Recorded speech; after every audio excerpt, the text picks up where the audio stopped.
With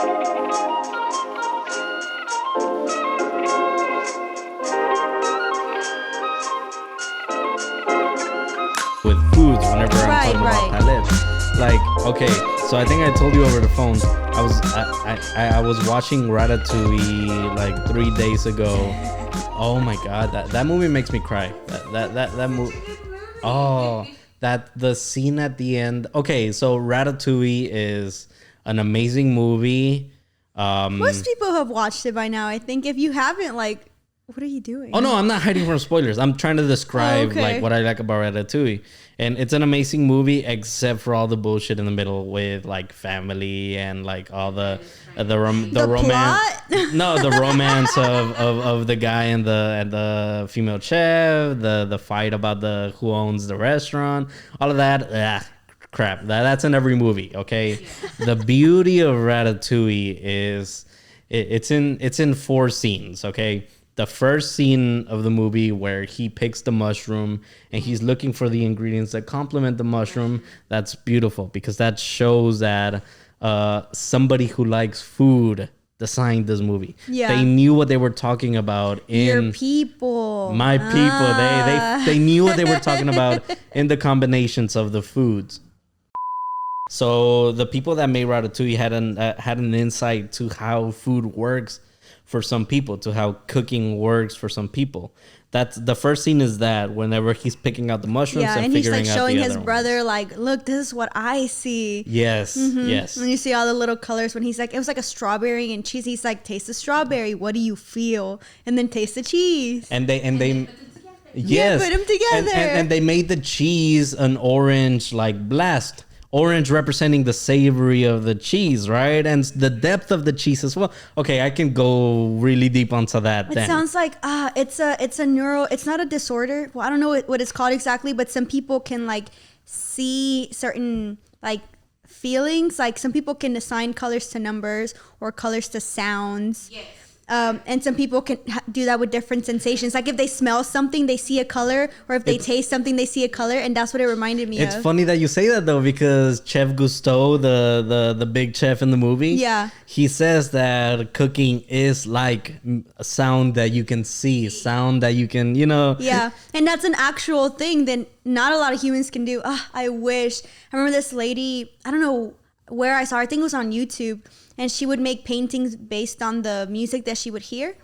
And so she'd put like rock, and then it was these splatters of like dark blues and like maroons and random stuff. She's like, this is what I see. These are the colors, and like romantic music and classical and whatever. It was really, really pretty to see. Yeah, there's a really weird like part of your brain that understands that for some reason.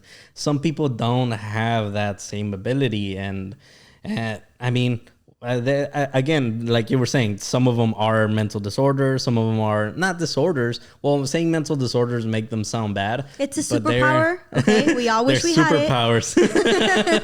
Superpower. And if you call it a mutation, you might as well be an X-Men. So Exactly. See, that's the right idea.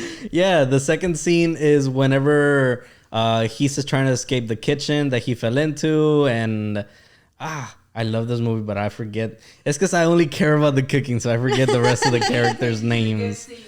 The redhead guy, he's messing with the soup and he's screwing it up. And as the rat is running out of the kitchen, he smells it and he knows how to fix it. Like he understands the specific mix of ingredients that's gonna make that soup. Like, a rat is like your goals in life. No, it's the idea of understanding that. And some people know that, man. Some grandmas have that down. Like, when they ask that's years of experience of getting that down. Yeah, when they give you like an essay topic and they're like, write about your biggest idol. And then I just imagine like Ratatouille. There's another scene in there somewhere, but the very last scene of not the conclusion, but the climax of the movie, whenever they bring out this plate that is Ratatouille, that really is just when they bring it to the food critic. Yeah, when they bring it to with all the little Antonigo. It's like a spiral of like vegetables. Yes, Ratatouille itself is like for us, for Latinos, rice and beans. That's like a simple dish. Oh, like the simple, like cheap, but like really good and hearty little meal. Yeah. So over there, ratatouille is one of those meals that you just make, and he brings it out to him. And the scene where Anton, in the climax of Ratatouille, where Antonigo takes that first taste of the dish, and it flashes back to like and it his mom. flashes back to when he was a kid. Yeah. Like, man, that hits you a different type of way, because everybody has that one dish, that one feeling that you go back to. When I was little in Mexico, it's elementary school, second grade or whatever, they used to let us out for recess, and we used to go to the schoolyard, and the moms would all bring in, dishes for the kids for their lunch. And there was this one torta shop. A torta is like a Mexican burger, but it's with ham instead of beef. And it's a sandwich. Yeah, basically. Yeah, sandwich. And they used to bring us this, and I cannot find any place that replicates this very simple dish. It was nothing but bolillo bread and ham, shredded lettuce, specifically avocado. to that taste, like that specific taste. But it's also, you're in the U.S., like the ingredients themselves are different. Even something as small as a tomato is going to taste different here. Yeah, but so one time I asked at work if anybody knew of a really good burger place. And a very good resource of mine, Miss Irene right here behind the cameras, recommended me a place called Mamalona's Burgers. And that weekend I hit you up and we were like, hey, let's go check this place out. Somebody... Yeah, somebody very, what's the word? Wise. Yeah, somebody very wise recommended learned. this spot. And we went, and they size you up here. So the gimmick of this place is that the burgers are like ridiculously big. Oh my God. And I remember even back then, like I was super tiny. This little tiny girl, like back then I was skinnier Hype yourself and up. everything. Hype yourself. I was super like thin and pretty. And what did I order? I think I ordered one of the biggest burgers there. And he's like, ¿Estás segura? Like, are you sure? And I was like, yes. And he's like, are you sure? Because it's called a Mamalona, like a big mother F for a reason. Yeah. And so I went, and then they were like, what do you want? I was like, well, what's the main thing here? And Irene told me it's the main burger, Mamalona. Mm-hmm. And again, they size you up. They're like, are you sure? But so they brought it, and on the first bite, I was transported back to that time. That's so long ago, because there's a hint of that flavor there. Right. Even if the ingredients were different, there's a hint there. Oh, because that burger has a ton of different things. Oh my God, yeah. And there's something so beautiful to that, to flavors, that is just... I'm big on smells. Like I have a specific smell that'll take me back, but not of food specifically.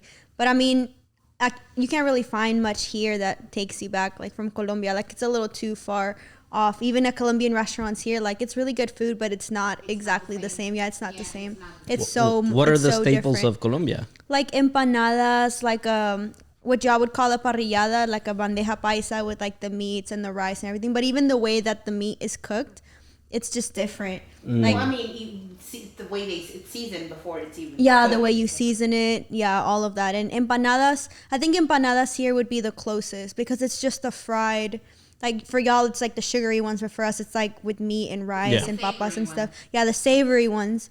And those will take me back, but mostly because like I know what they look like and whatever, but they still taste different.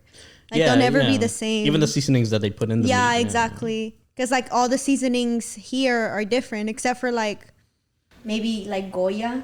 Like, well, I mean, because honestly, like the way I was taught to cook before, like coming here, seasonings here tend to be like salt based. yeah. Yeah, So they're everything saltier. comes out really salty if you put too much. Which is really good. Like it tastes good, but it's not the same. It's not the same. It's also damaging, like overall, to your palate, because if you go back home to Mexico, or a lot of Europeans go back to Europe, and like the food Everything over tastes there bland. tastes like crap now, because you're used to yeah, your tongue has become oversaturated with all the seasonings, because we go hard on seasonings here. Yeah, and so for sure. yeah, that's why people over here don't like English food. It's What is English food?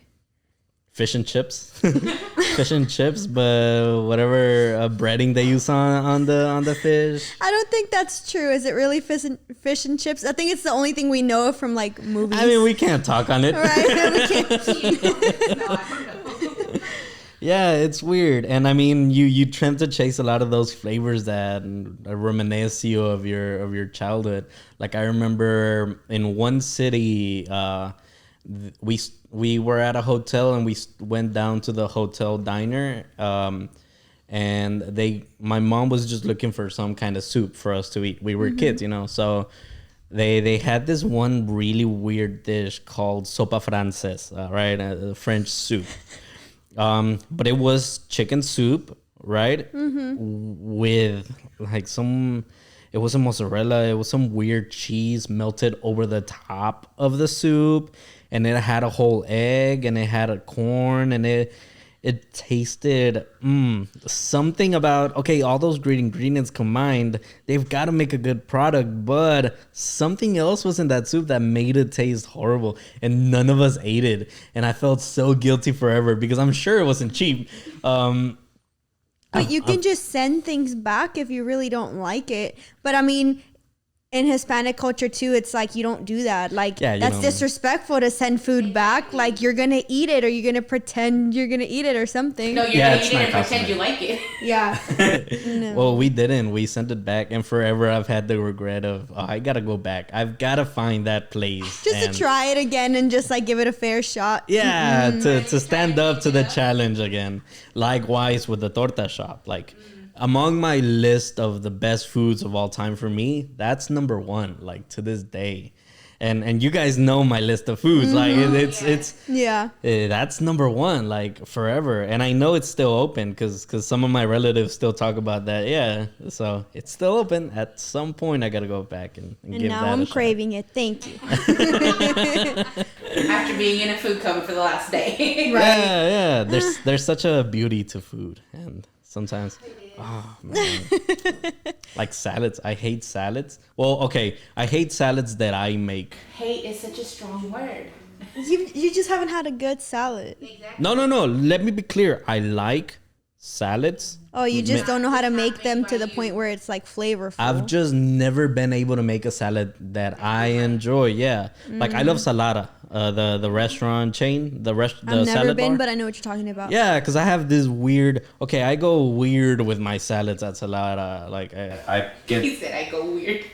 Yeah, my salads are very savory, but I also throw grapes in there and a weird kind of dressing. Ew, fruit doesn't belong in salads. But the savory with the grape, like I mean, maybe at most like raisins, but even then, that's already putting me off of the salad. I can't do raisins. Why? It's very weird. Okay, so the weird things about my salad is it has a lot of savory dressings and like sides. But it also has grapes and it has shrimp and crab meat. And that's the way I like my salad. And it's weird, but those flavors combine themselves really well together. I guess I can't knock it till I try it, but crab meat and grapes? Yes. For some reason, it works. That's how I was with, I think, what was it? Chick-fil-A, I think, used to have their chicken salad, and their chicken salad used to have grapes. Yeah. And I was like, what? And then I tried it, and I was like, what? And yeah, they have the garden something. Garden salad or something, and it comes with like either strawberries or grapes or something. A strawberry, mango. I get a Southwest salad where everything is salty and like. It's good. It's a really good salad, And the dressing kind of makes it or breaks it with salads. Yes. I have a terrible time finding because it's hard to make ranch or Caesar dressing like on the daily. Yeah. And so you try to make it instead of just buying a bottle of something? I try to when I can, but when I do need to buy a bottle, it's so difficult because bottled ranch tastes like processed. It tastes like feed. It's nasty. It has a weird like now I'm getting into the wavelengths of foods, and it's weird. It's terrible. It's surprisingly, not good. this is not a food episode. Right? It can be. Hey, in Greece they used to. Okay, so we left off last episode on Greece. Oh yeah. We were talking about Egypt, first civilization. Right, the beginning of mankind. Yeah, and beginning going of through the motions. Talked about mermaids and his beliefs or lack of. Somehow Still we ended up debatable. in mermaids. Greece, they used to spike their wine with like different. Okay, so wine back in the day before it was processed the way it's processed now, because it's completely different, was way stronger. You needed less cups to get on another level. So I was born in the wrong century. Basically. But they used to also spike their wines in special occasions and stuff like that. And what I mean by spike is they used to add certain plants that contained Like a certain drugs? chemical. Yeah. Weed? Well, okay, the old versions of weed Okay. are a big part of those old religions and civilizations and stuff. But that's for another time. That's a whole nother episode. We were identifying that with most topics we say, okay, that's for another episode. We keep putting these things aside, all right? We need to start taking note of like every time we say that's for another episode and actually make it an episode. It's because a lot of episodes are about the history of drugs in Not religion. a lot. Not a lot. A lot of topics that we touch on. Oh yeah. I Yeah. thought you said a lot of episodes. I was Oh. like, that's no, maybe. I don't know. I don't know where we're going with this yet. Misspoken here. But no, yeah, there's a long history of drugs in religion, and we need to study up on it a lot more before we speak on it. Yes, because it has a lot of implications. But what were we on? They spiked their drinks, and I said weed. There's again, I need to be very thorough on it before I say what I think would be the case, because it has a lot of implications.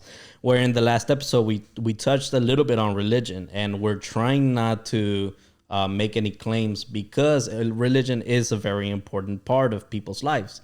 A lot of people only have religion as their pillar to stand on when times get rough, Right. and in life times often get rough. So we want to be a little bit careful. Are you talking about religion enhancing their like spiritual awakening or like awareness with some kind of psychedelic? Because that's used even today, like doing. I mean, this is just from things I've read, like using like shrooms and stuff like that to like open your mind and like let whatever spirits in or whatever the case might be. Particularly in Catholicism and some of the Protestant religions of Catholicism, like Christian and other faiths, it's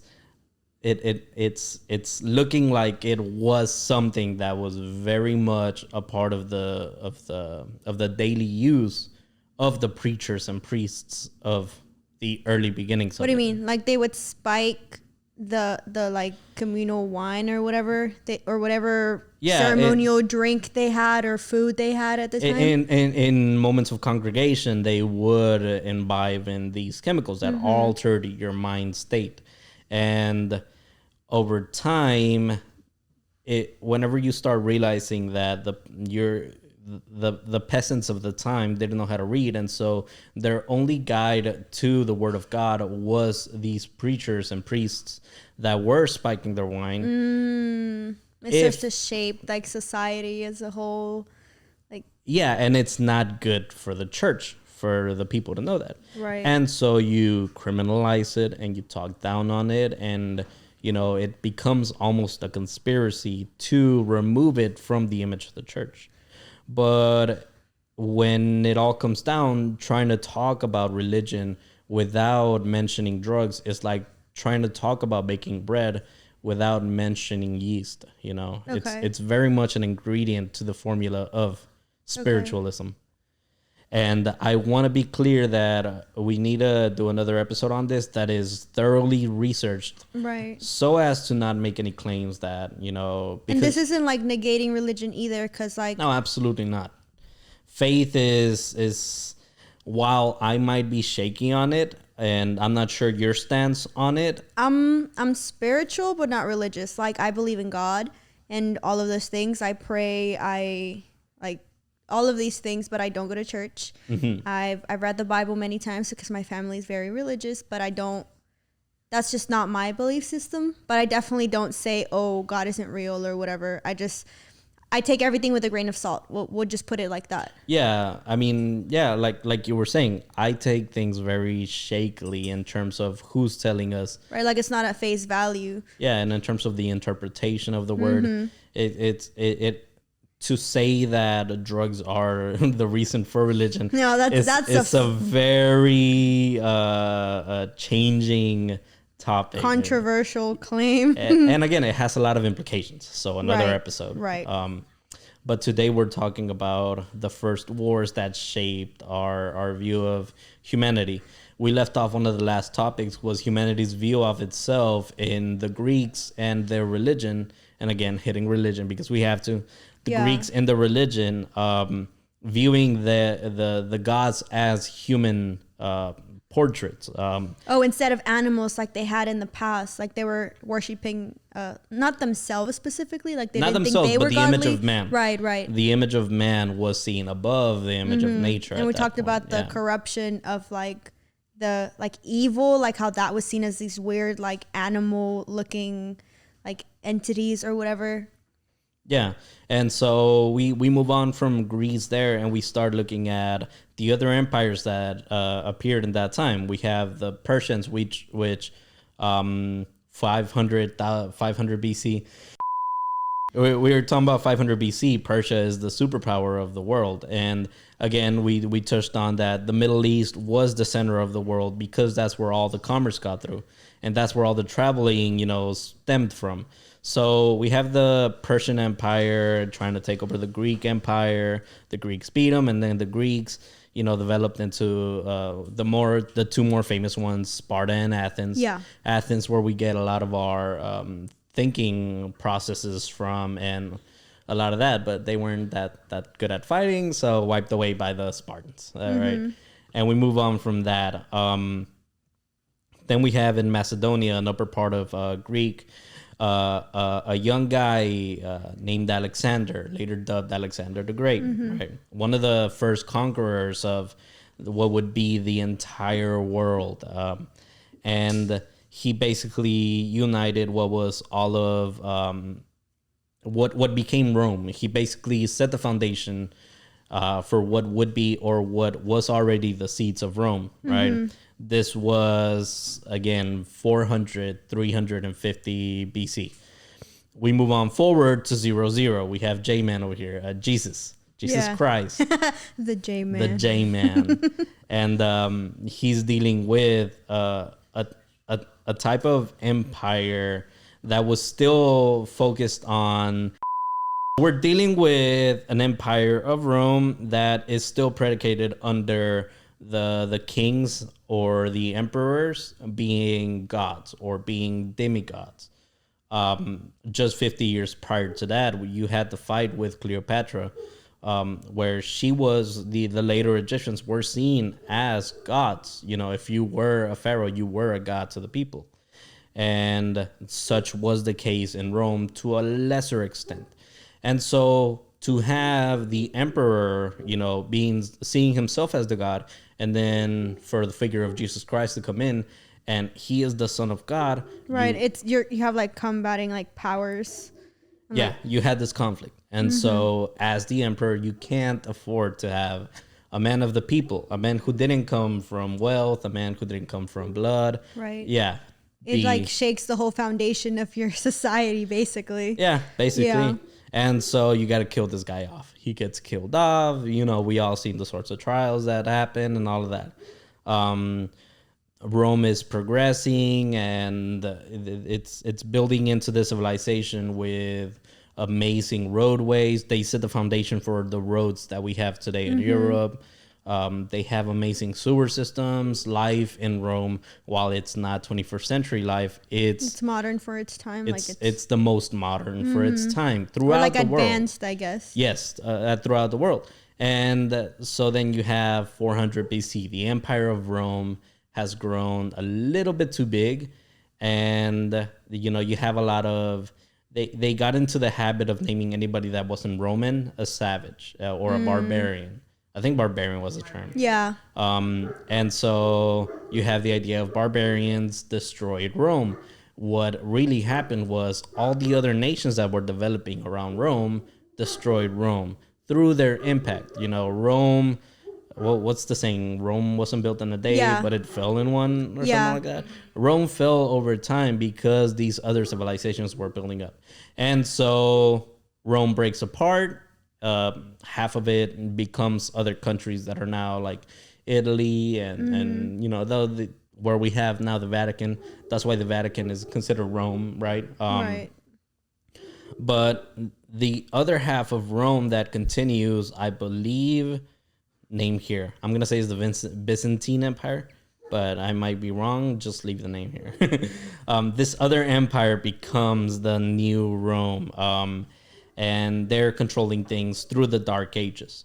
They're called the Dark Ages because Rome fell and the technology that came with Rome was lost. Mm-hmm. Something similar happened in 50 BC before Jesus Christ during the time of Cleopatra, where Julius Caesar... who actually married Cleopatra, he idolized Alexander the Great and Alexander's conquering and just caused a war in most places he went and happened to burn down the Library of Alexandria, which was the fountainhead for knowledge at the time. Egypt reminds me of you watched Avatar, right? Which Avatar? The Last Airbender. Okay, yes. When that giant library just like sinks into the desert? Oh, yeah. I mean, yeah, it's literally a lot of that knowledge that was collected from all over the world came to Egypt and was lost, foolishness, but whatever. Mm-hmm. We have 500 to 10,000 BC, the Dark Ages, and you start seeing the appearance of a new pope around 800 BC. And this pope decided to unite. I'm gonna keep saying Byzantine Empire, but if I'm wrong, slap the correct name. The new pope, took over the Byzantine Empire, and he started forming again what would be the foundation for the new empires that spanned from that era. At this point, you do have now. Kingdoms of modern what's today France, what's today England, all these places are developing, and like with Europe and like with Africa, you're developing kingdoms in Asia. China has been around for just as long as Egypt, except that China kept breaking and reforming and so forth.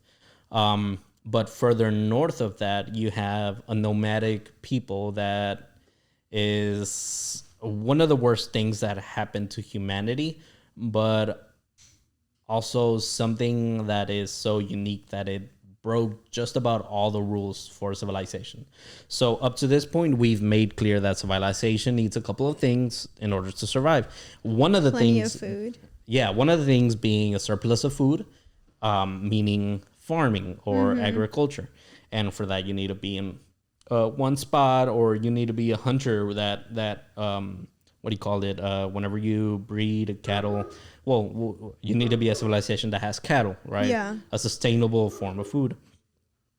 So the nomadic tribes of what's modern day Mongolia and those regions above China, below Russia, all of that was plains, and these civilizations developed their culture around a nomadic lifestyle that chased where the food went.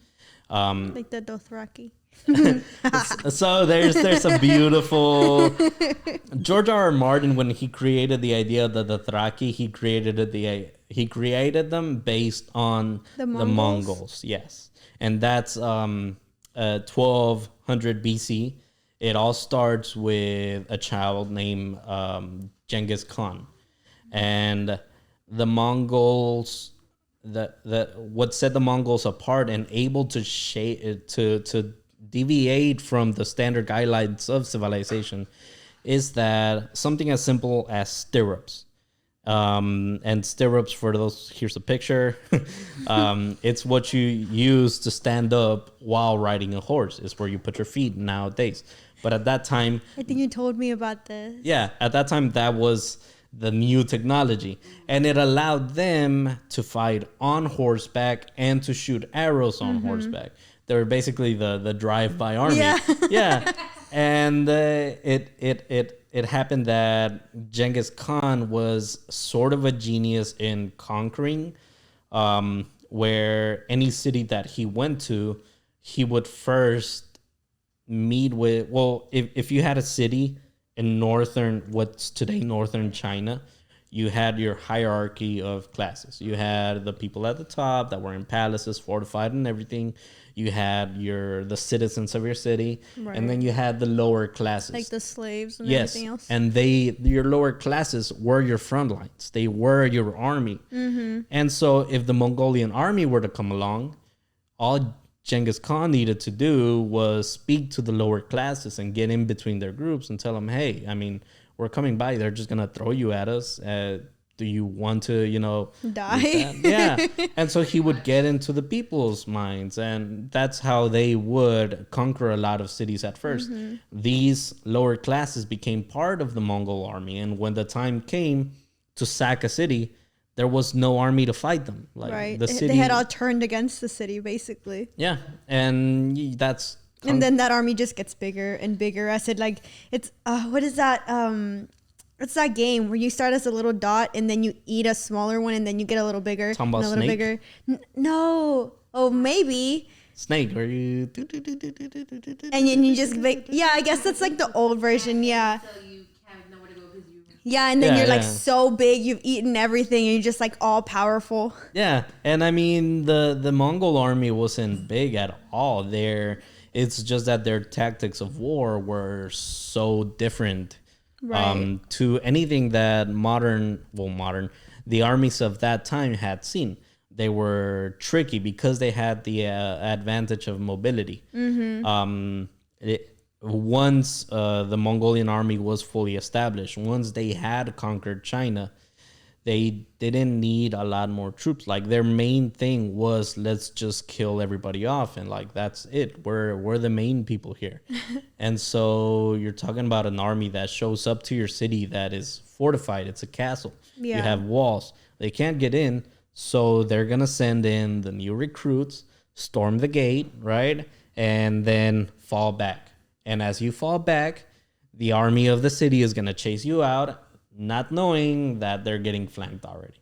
And so once you have the city, you just divvy up the amount of people that are in the city. Okay, each of you kill 12 people, and boom, you have the death of a city. And that happened a lot throughout, just about all of Asia. Genghis Khan became the army that had no city because they lived in tents. Right. Everywhere they went, they just, okay, slaves, pack everything up and let's move on to the next one, George R. R. Martin was a genius in that the portrayal of what Westeros saw as the what was it again, the Dothraki army. Your favorite, and you forgot it. Yes, the Dothraki. The image that Westeros had towards the Dothraki army, where, oh my god, you can't fight them, thank God they're on this other side of the river, like they won't cross So horses can't swim. yeah, any water that the horses can't drink, they shouldn't be on.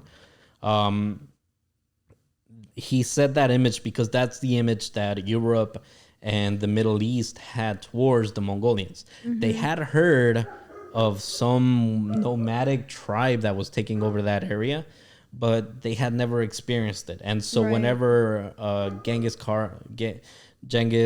armies did come through, they came in small little squads and took over cities. It was this ghost that came to your city, killed all of your citizens, Right. and From left one no night track. to the other, it was just gone. Yeah, it's something insane. So much so that this new generation of popes from these new empires, that were residual of Rome, sent envoys to meet with Genghis Khan and figure out what this was about. And there's an amazing story of the first Pope envoy that managed to get to Genghis Khan. He got there faster than anything that had ever been seen at that time, because the Mongols had set up a network of stations where you would hop on one horse with your escort, get to one station hours away, switch horses, and just continue going the entire way.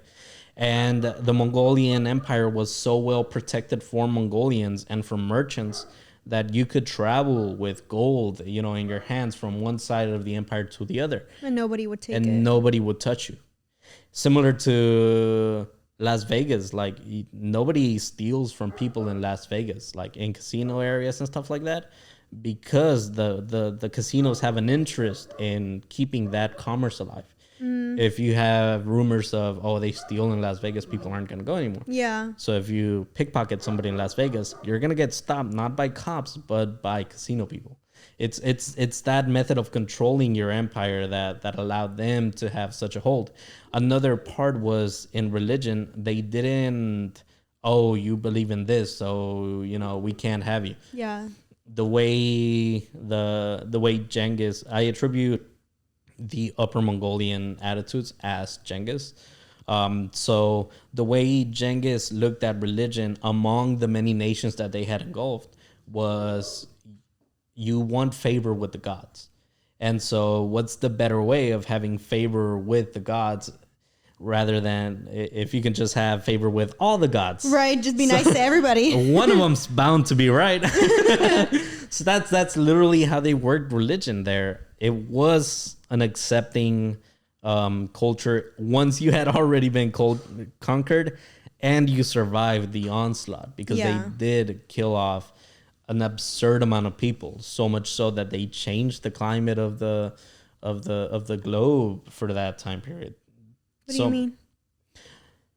The projected impact of humans on the climate at that time, he basically stopped that with how many people he killed. Oh, okay, I see. Yeah, he killed so many people that it changed the progression of mankind. And so much so that whenever armies did go and try to travel through some of the places that the armies had gone through, the horses would slip in the oil of human corpse remains that would litter the roads. Like, people would get sick in the middle of the battlefields because there was so much disease. Like just carcass, yeah. It's something that's ridiculous. And then the Mongolian army began to conquer the Middle East and some of these regions. And it's actually the one and only army that invaded Russia and won. Like, right. Yeah. Unheard of. And they invaded in the winter. Which was when everybody just dies off. Yeah. I mean, it's just an army that broke all expectations of what a civilization should be. Another reason why it's not so out of the realm of possibilities for cities like Göbekli Tepe to exist. It also led to, once Genghis Khan died, he was the great Khan, everybody unite under him. You had what happened to families every time a great king died. They started breaking off. This son fought with this son over this land, and they broke off into tribes. Right. And that was just the end of the Mongolian Empire. Yeah, because they were only so good because they were united. Yes, until one of the lesser sons, one by the name of Kublai Khan, came aboard, and he reunified and conquered again, and was lost once he tried to conquer Japan. The Mongolians were plagued with terrible luck when it came to conquering Japan, because every time they went to try to conquer Japan, they got hit by monsoons, The gods were like, no, yeah. Stay on your side. In some, sense, Japan was protected by their gods or whatever, their god of the sea or what they believed in. But that was the end of the Mongolian Empire. After that, you started to see a vacuum left over, because a lot of the power centers that were in the Middle East were now, nothing, because the Mongolians have come along. And so you started to see the countries that were left behind in the far sides of Europe, develop. You had Italy now formed. You had now modern day France formed. You had these empires that survived this great wipe off. Because they were just a little too far away. They got saved. They got lucky. Similar to like in Westeros in George R. R. Martin's novels. Mm-hmm. The reason why Westeros is so much more advanced than these other countries was because they were saved from the Dothraki. Right. And there's a lot of similarities to the world of Westeros to this modern world. Mm-hmm. And George R. R. Martin was a genius for doing it that way. Yeah, for sure. But so you have that, you have the Renaissance now form, and you have the advent of the printer.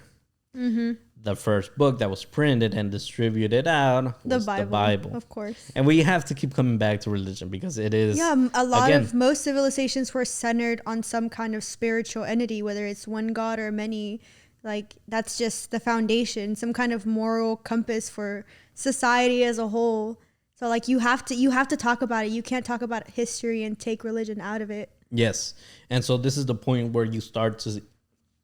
This is the point where you start to see the literacy rates increase throughout Europe. And with the Bible, with the Bible being distributed, now people have their own ability to interpret things. Right. You don't need the Pope anymore to tell you what, like, the Lord's word is saying. You can just see it for yourself. Yeah. And this is the period in which now religion distances itself from all these initial, we were mentioning about the drugs impact on religion and so forth. Now you have what's the modern day trading kingdoms, because now Europe has the capacity to trade with India and the Far Eastern, down in Oceania. You have these kingdoms that now have a foothold on the trading of the area. Then you bring in a guy like Columbus that has to get around. It was a trade barrier that was created by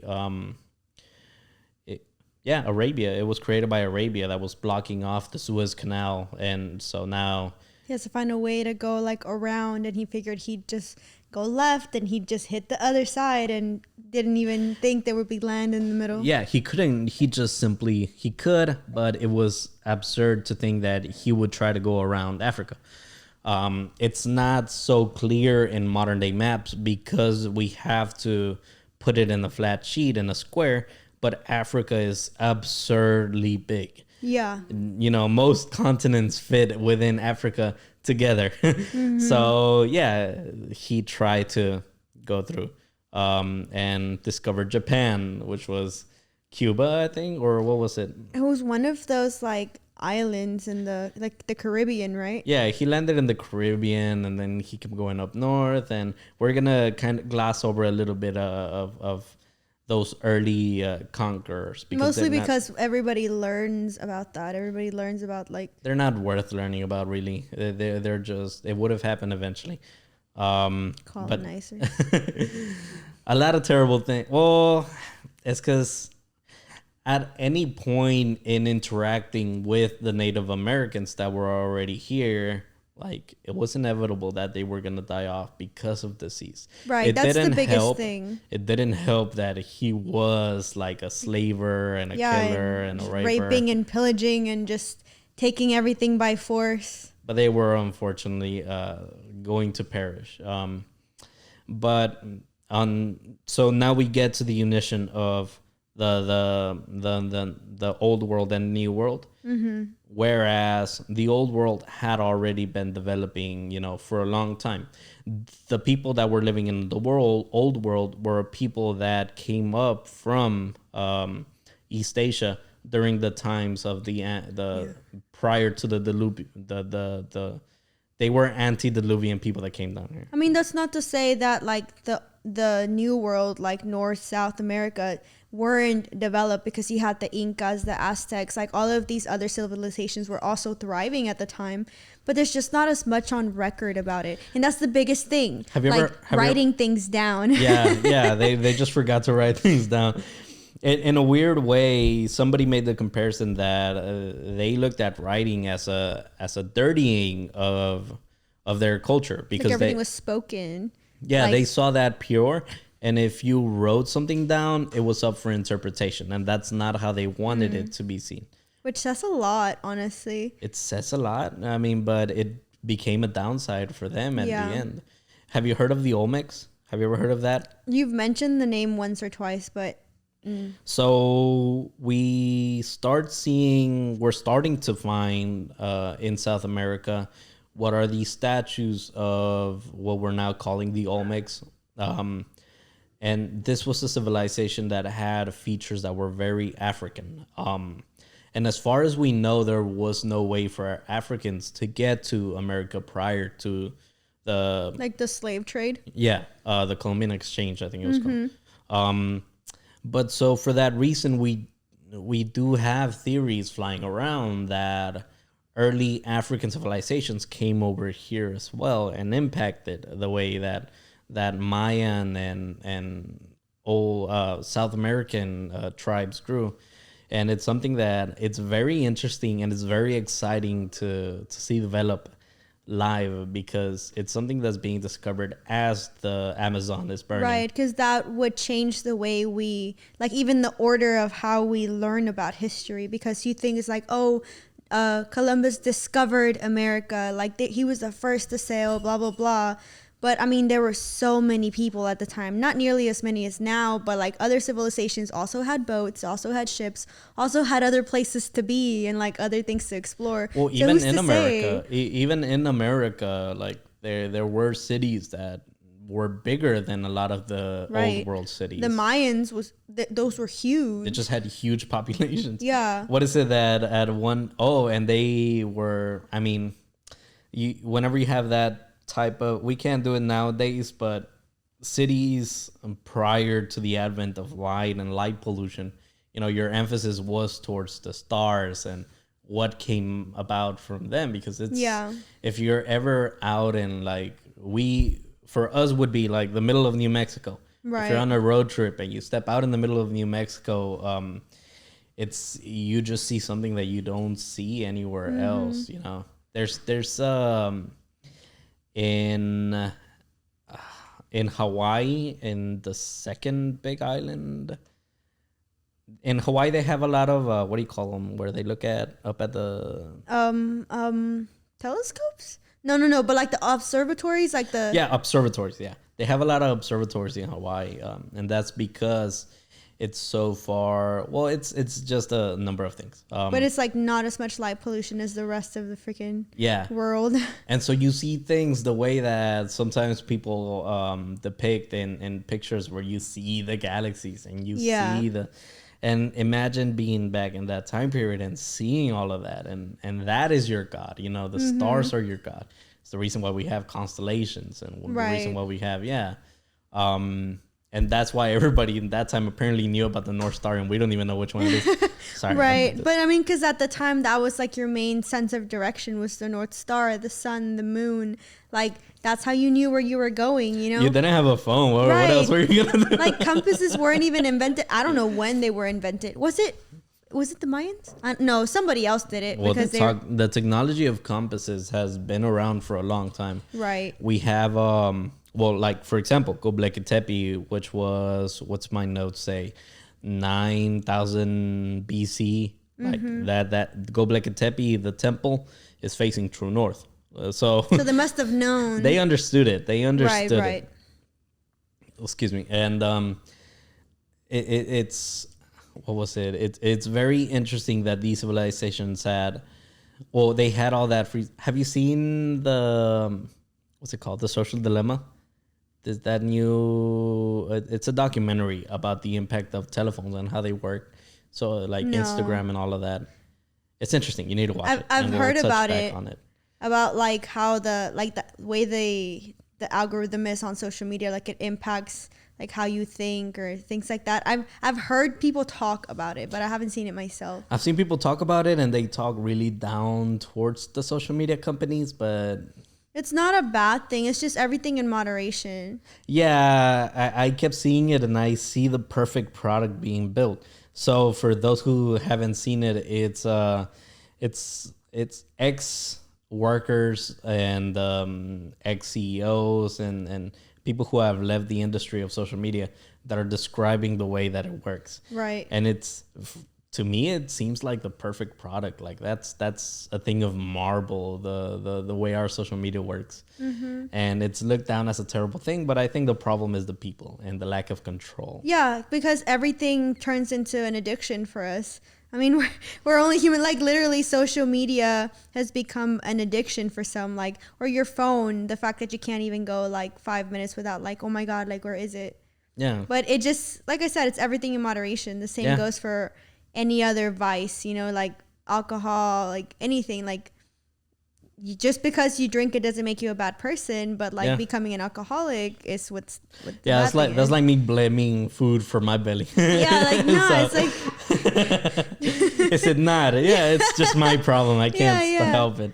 But they didn't have this problem back in that day, so they loved astrology. And what was I saying? Yeah, they had compasses. They had the ability to understand the stars maybe a little bit better than the majority of populations now. Mm-hmm. But we've definitely got a hold on it.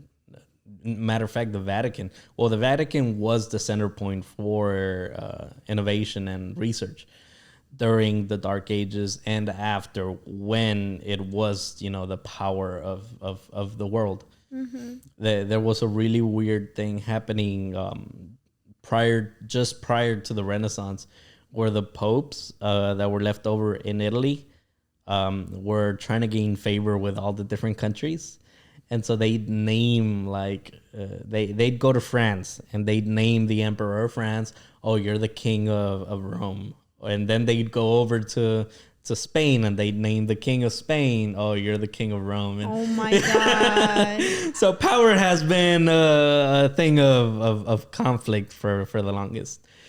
I remember in history learning about, what was it, Queen Victoria of Spain or of Germany? Queen Victoria of something. She basically became the queen of all of Europe because her sons and daughters would marry the kings and queens of other countries. Yeah. And so for a period of time, everybody basically did what Queen Victoria said. So it's like, kings and queens have been, it's interesting, but we get back to the modern. Say again? To say the least. It's interesting to say the least. Yeah. So we get back to the modern day creation of America and so forth, and the rest is history. I'm not too knowledgeable about my own country's history, Mexico. Me neither. And it's so sad because we learn a lot about like U.S. history, but because we've been in the school system for the majority of our like education years, K through 12 and college, like it's all like history. And just recently in college, going to an HBCU, we learned African American history, and that's a new perspective to learn from, which I recommend everybody does, to be honest, because it's good to learn other perspectives. But our own countries, like Mexico, you learn a little bit from the colonizer's viewpoint, we will say. Like from the U.S., like, oh, well, we took over Mexico and blah, blah, blah, blah. And you hear like the little like snippet, but that's it. Yeah. I mean, Thanksgiving just passed and I don't know what that was all about. Do you know what the history of Thanksgiving is here in the U.S.?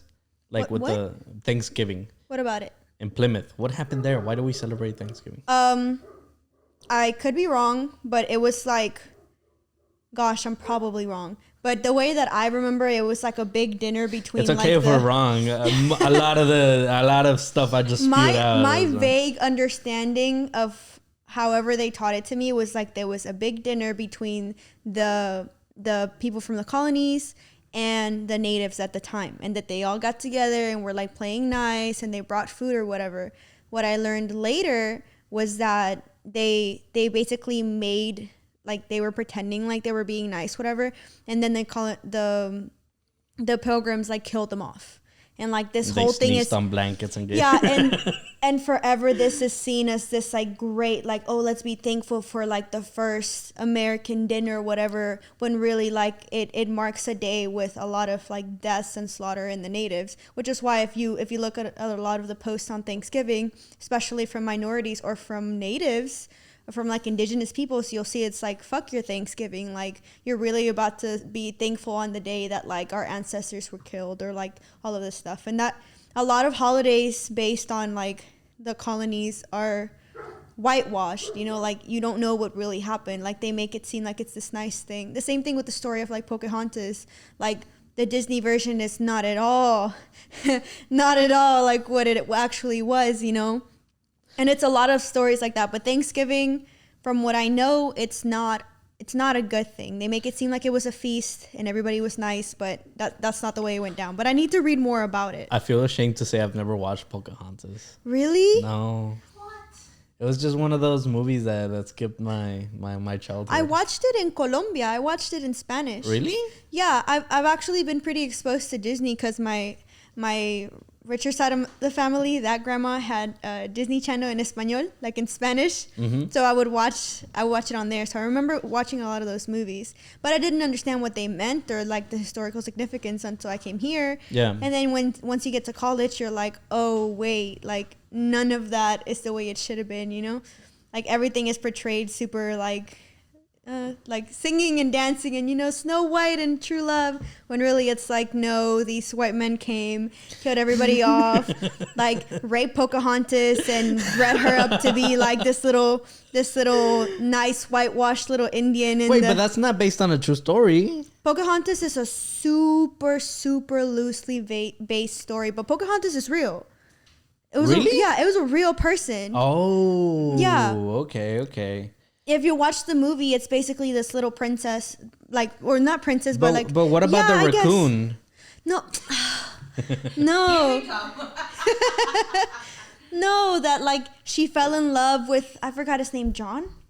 He had the most generic name. Yeah. John White, I think it was. I think it's an actual person too. Right? Yeah, and that they ended up getting married, and that she kept the tribes from fighting with the like colonizers. But ended up being that in real life, they did get married because he took her from her home. They like killed the tribe, I think. Y'all can correct me. Like, and then like just took her and like raped her, and she had his kids, and she's in these, there's pictures of her in like these like colonial dresses and all this stuff, and she just looks miserable because they took her, like they literally stole her from her land, like they do everything. And just like sorry, we'll get more into my feelings about it later. Yeah, they stole her from her land. They raped her. They made her have these kids and like put her on this little pedestal of what like an actual native person should be like, and used her as propaganda to like, emphasize like, hey, you guys should get an education and you should like be in our religion and do all this stuff because look what you could look like, you know, like idolizing this one person that didn't even want to be there in the first place.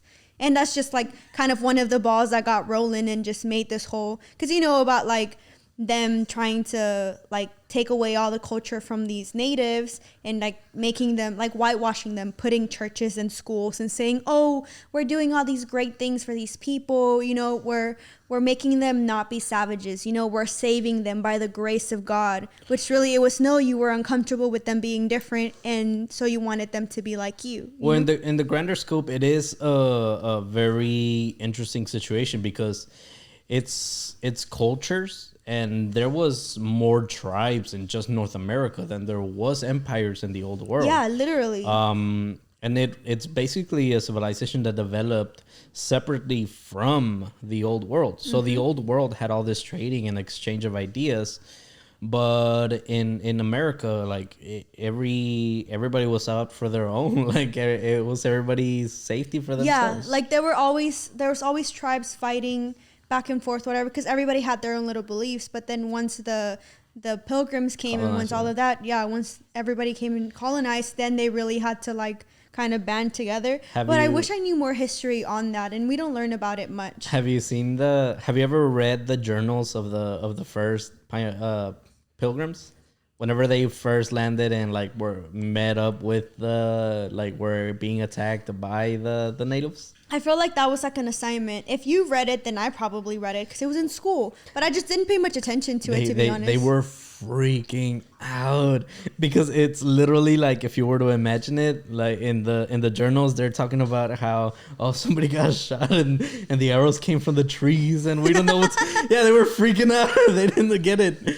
What really sucks is you look back on it and it's like, so these pilgrims came in. And they came into a land they don't know. They thought they were just going to pop up in there and build some houses and grow some crops, but nothing grows the same. And also, like, you're running out of food. It's getting cold. People are dying.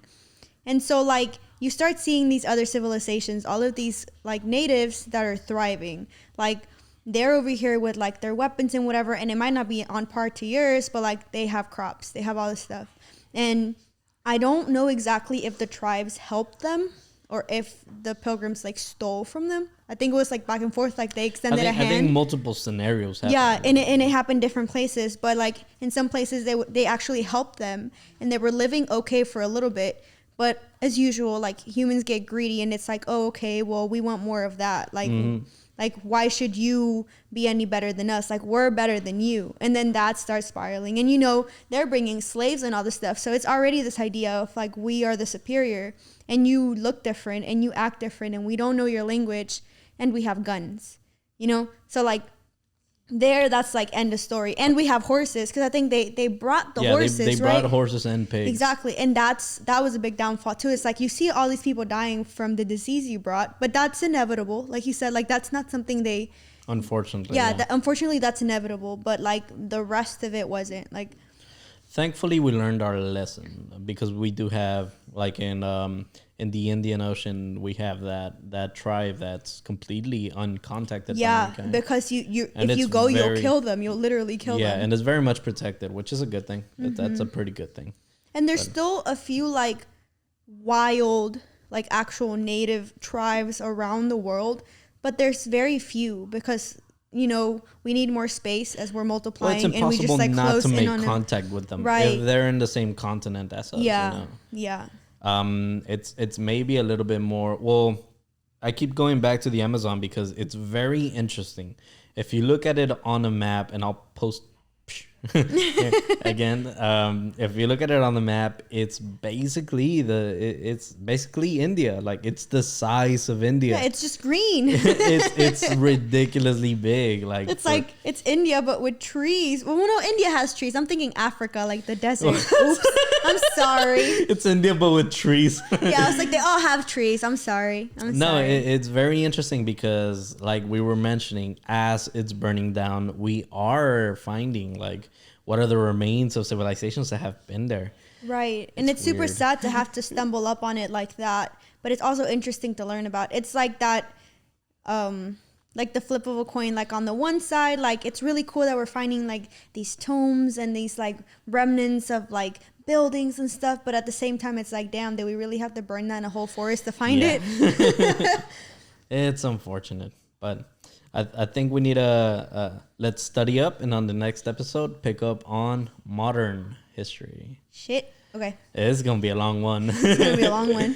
Let's talk about it and set what's gonna be our stopping point, because modern history can be from 1500 up to the 2000s. There's definitely a halfway point. So we're gonna pick up there. Y'all are gonna start. Well, if you're hearing this, it's already been uploaded. Yeah. Cheers to the next episode. Cheers. Peace out. Bye.